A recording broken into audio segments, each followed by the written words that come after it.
Bonjour les amis, j'espère que vous allez bien et que vous avez passé une très bonne nuit. Bienvenue dans cette nouvelle vidéo d'analyse et de décryptage des opportunités qu'on peut avoir au cours de cette journée sur le marché du Forex, les amis.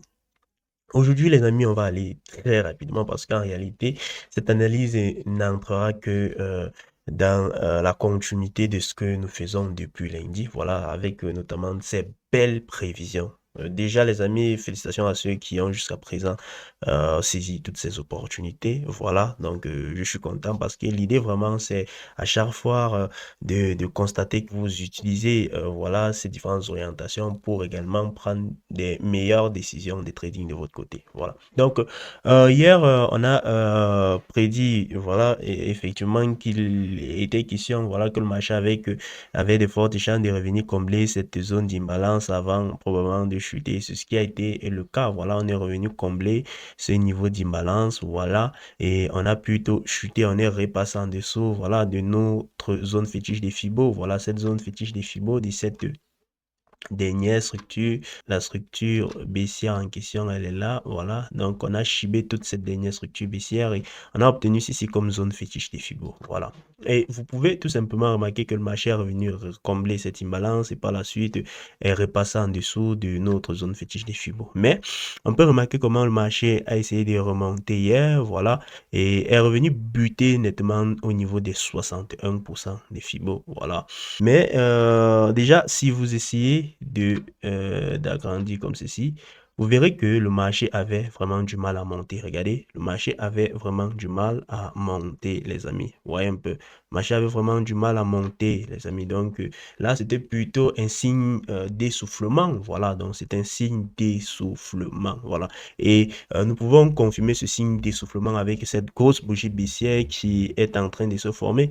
Et ce que on risque probablement de voir avec cette bougie baissière, voilà, c'est un avalement, vous voyez. Donc, c'est une bougie qui risque d'avaler ces trois dernières bougies haussières. Ouais, un peu, ces trois dernières bougies. Et si c'est le cas, on risque vraiment d'entrer dans une nouvelle phase d'accélération baissière. Voilà. Donc, si on a cette bougie comme ceci qui vient avaler finalement, comme on est en train de voir là, ces trois dernières bougies, voilà, on risque tout simplement avoir par la suite une forte accélération baissière, les amis. Donc là, déjà, on est dans une configuration plutôt vendeuse à très court terme, voilà, moyen long terme sur le DXY, les amis, sur le DXY, parce que nous pouvons confirmer tout simplement qu'on est revenu, voilà, chercher cette zone fétiche de Fibo où elle est en train maintenant de jouer, voilà, un fameux rôle de résistance et la bougie qui baissière ici, voilà, a l'air vraiment d'être impulsive, voilà, elle a l'air vraiment d'être impulsive et il y a de fortes chances, voilà,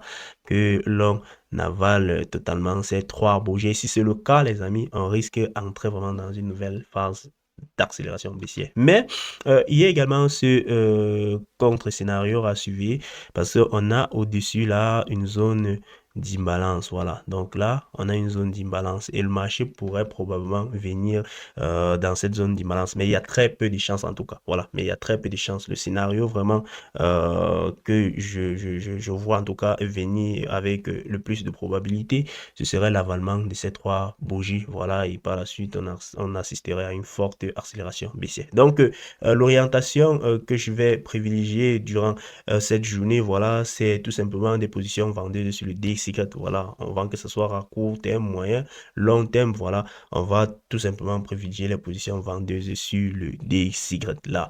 Donc là, c'est ce que nous pouvons dire sur le DXY, je vais tout simplement prendre l'euro-dollar parce qu'on va aller vraiment très vite aujourd'hui, les amis. Donc, je vais prendre l'euro-dollar. Du côté de l'euro-dollar, les amis, là, nous sommes en daily. Vous pouvez remarquer tout simplement que la tendance reste nettement haussière parce qu'on a fait parce que vous savez, on a fait pendant longtemps des analyses en 4 heures. Aujourd'hui, je me suis dit, non, il faut revenir en daily, essayer de voir, d'interpréter ce qu'on a comme information à ce niveau.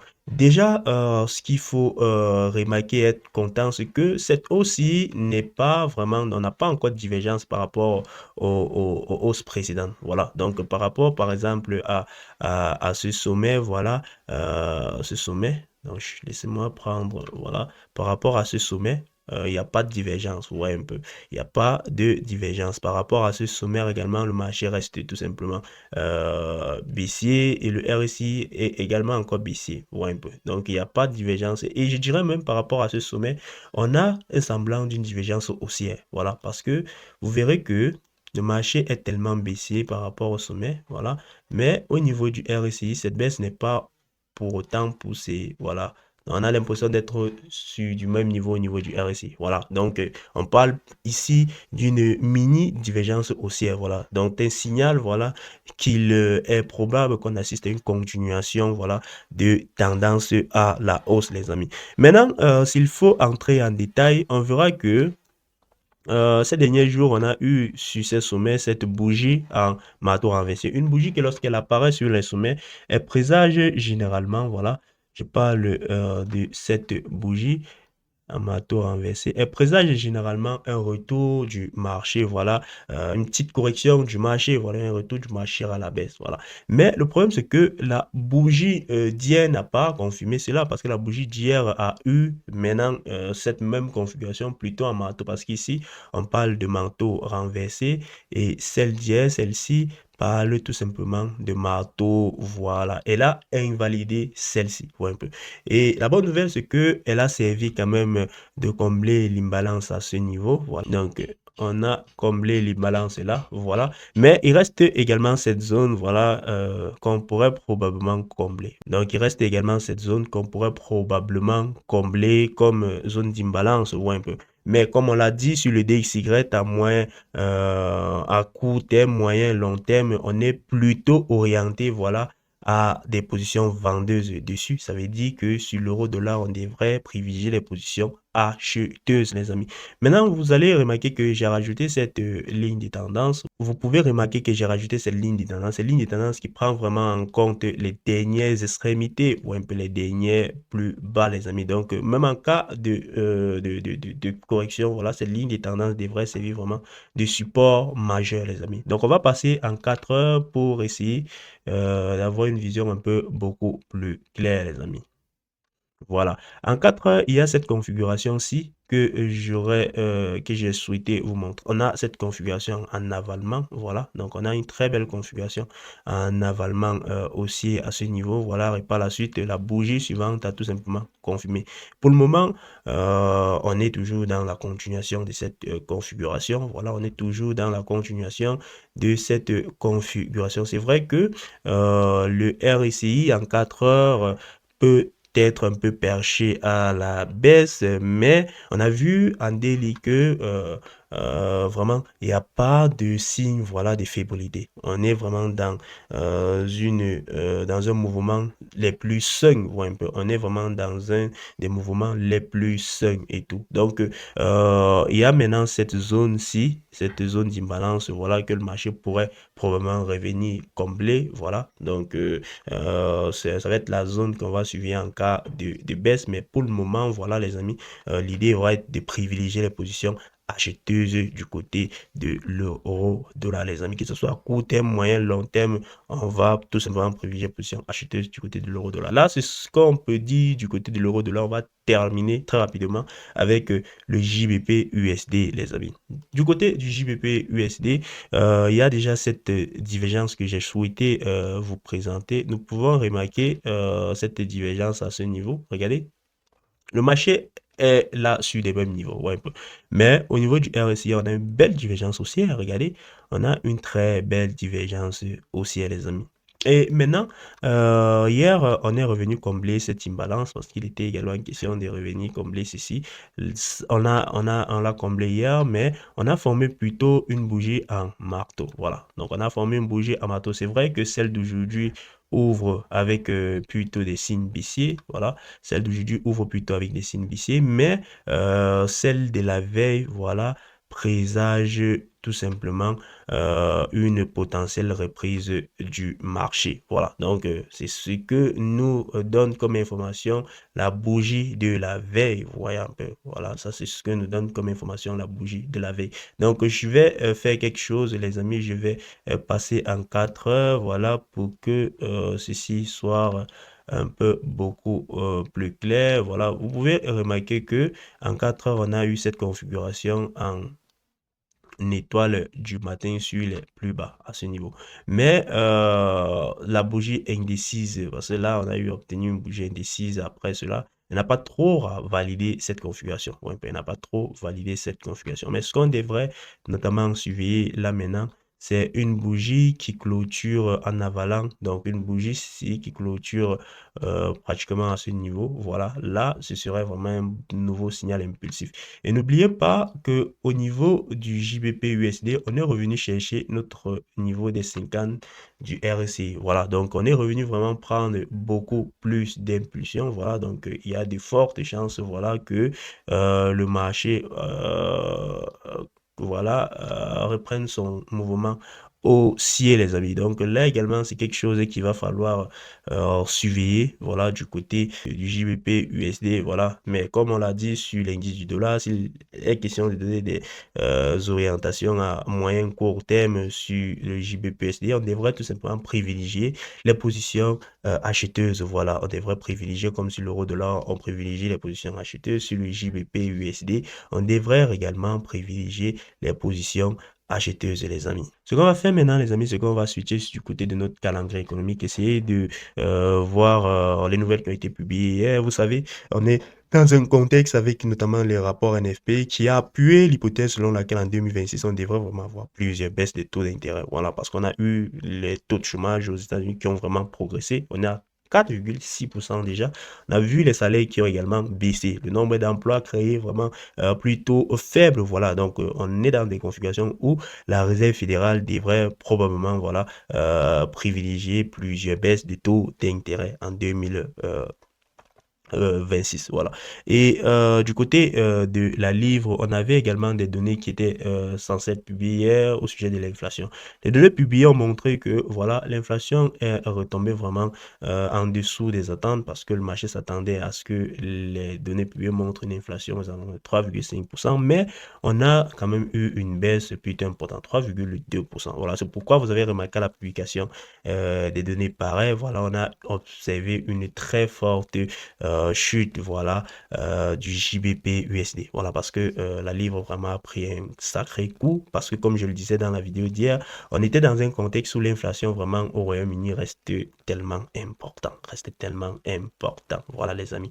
Et au niveau du stock du pétrole aux États-Unis, le stock du pétrole a plutôt progressé, et je vous ai déjà expliqué vraiment cette donnée du stock du pétrole. En fait, elle nous donne, voilà, des données préliminaires sur le niveau, voilà, de commande, que ce soit en matière première ou à niveau de consommation, voilà, des différentes entreprises et des ménages, voilà, parce que le pétrole aujourd'hui est utilisé dans 90% des entreprises comme étant une matière première, les amis. Et les différents ménages les utilisent également au quotidien, les amis. Donc, ce qui fait que à travers la demande, à travers le stock du pétrole, on peut tout simplement estimer si la demande a plutôt connu une hausse ou la demande a connu plutôt une baisse. Et avec les données publiées, on peut confirmer que la demande en pétrole au cours de la semaine passée a plutôt connu une baisse, vous voyez un peu les amis. Donc là, ce sont des signes préliminaires, voilà, d'un ralentissement, voilà, de la production et également potentiellement, voilà, des signes d'un ralentissement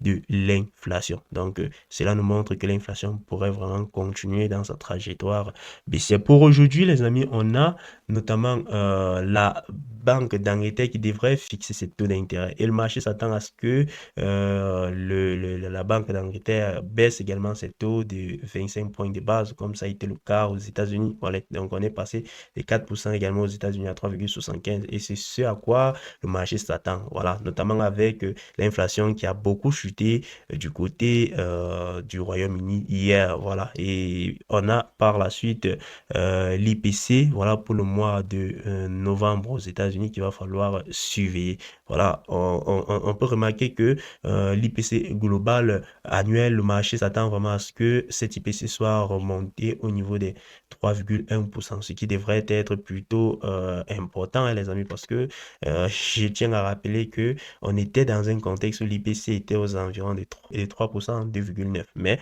le marché s'attend à ce que cet IPC ait connu une légère hausse. Voilà, on a notamment vu les données de l'IPP qui avaient également connu une hausse. Voilà, lorsque l'indice des prix à la production connaît une certaine hausse, cela peut se répercuter sur les prix des biens et services sur le marché. Donc, on verra en tout cas ce que les données vont nous montrer. Voilà, mais l'idée vraiment, ce qu'on recherche, c'est un contexte où l'inflation continue plutôt de chuter. Voilà, donc on aimerait avoir des données vraiment qui montrent que ce soit mensuel, voilà, qu'on a connu une inflation moins importante, donc en dessous de 0,3%, et que globalement, on soit dans un contexte où on soit inflation en dessous, voilà, de ces 3%.